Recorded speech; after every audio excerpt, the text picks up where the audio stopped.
ზუგდიდში ჩასახლებულ დევნილებზე, რომლებაც სპეციალური აპლიკაციები შეავსეს და ახალ საცხოვრებელ ბინებს ელოდებოდნენ, შესაბამისი ქულების მინიჭების პროცესი დაიწყო. აღნიშნული ქულებით უკმაყოფილო დევნილები, რომლებსაც ბინების მიღების იმედი უკვე აღარ აქვთ, დევნილთა სამსახურს ხმაურით მოაწყდნენ. ისინი აცხადებენ, რომ უსამართლობის მსხვერპლნი არიან.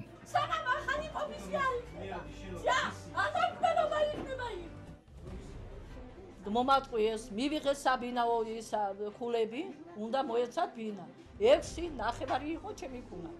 აი პირველ ეტაპზე რომ დარიგდა ბინა. მერე მითხრეს მომატყვიეს,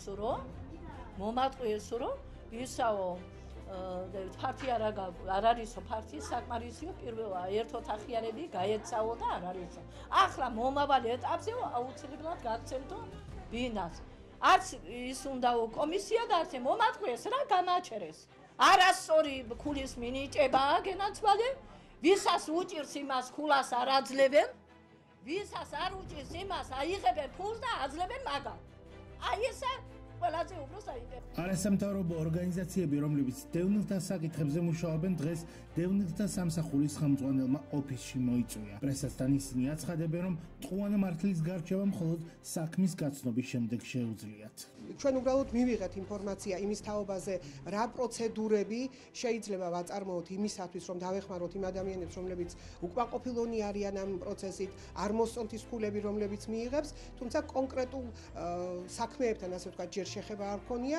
მართალი გითხრათ, მე დამიკავშირდა უკვე რამდენიმე ადამიანი, დევნილი, რომელიც უკმაყოფილოა იმ ქულებით, რომელიც წინასწარი მონაცემების მიხედვით მან მიიღო, მაგრამ მე ჯერ არ ვიცნობ, ასე ვთქვათ, კონკრეტულ ქულებს, შეფასების კონკრეტული კრიტერიუმები არ მინახავს ის დოკუმენტები, კომისიის დასკვნები და წინასწარ კომენტარს ვერ გავაკეთებ. შესაძლოა მათი მოთხოვნები და მათი უკმაყოფილება იყოს სამართლიანი და ეს კანონის ფარგლებში იქნება მოგვარებული ცხადია, თუ მათ უბრალოდ განცდა აქვთ, რომ ეს არ არის სწორი ეს ქულები, მაგრამ რეალობაში ეს კანონის დარღვევის ფარგლებში არ მომხდარა მათთვის ამ ქულების მინიჭება, დაბალი ქულების მინიჭება, მაშინ ცხადია სამართლებრივი მექანიზმები ამ პრობლემის აღმოსახრელად არ იარსებებს. დევნილთა სამსახურის ხელმძღვანელი ელდარ ღურწყაია აცხადებს, რომ დევნილთა უკმაყოფილება ნაადრევია, რადგან სამინისტროდან ჯერ მხოლოდ პირველადი მონაცემებია ჩამოსული. ღურწყაია დასძენს, რომ სპეციალური კომისია უკმაყოფილო დევნილების საქმეებს ისევ გადახედავს.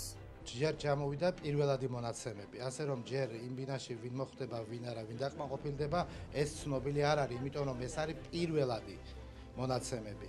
ჩვენ გვაქვს ორკვირიანი ვადა იმ დევნილებისა, რომლებიც არიან უკმაყოფილო ან რამე ახალ საბუთებს წარმოადგენენ, იმათ შეუძლიათ მობრძანენ ჩვენთან, დაწერენ განცხადებას, კომისია ამას ოპერატიულად განიხილავს და რის შემდგომ იქნება უკვე გვექნება მონაცემები თუ ვინ მოხვდება ამ ბინებში.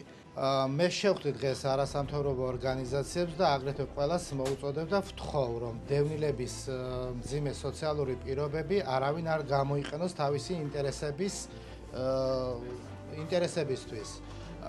ჩვენ ვართ დევნილთა სამინისტრო, რომლებიც პირველი დავეხმარებით დევნილს თავისი ყოფაცხოვრების გაუმჯობესების მიზნით.